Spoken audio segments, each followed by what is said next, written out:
मुश्रीफ असं म्हटले की 25, 25, 31 अशा पद्धतीचा एक फॉर्म्युला फायनल होईल असं म्हटलेलं आहे. काय म्हणते?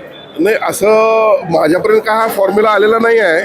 आता जर तुम्हाला खरं सांगायचं झालं तर निवडून येण्याची क्षमता असलेले 45 उमेदवार हे शिवसेनेकडे आहेत. आणि मग कुठल्या पक्षाला इतर मी कमी लेखणार नाही आहे.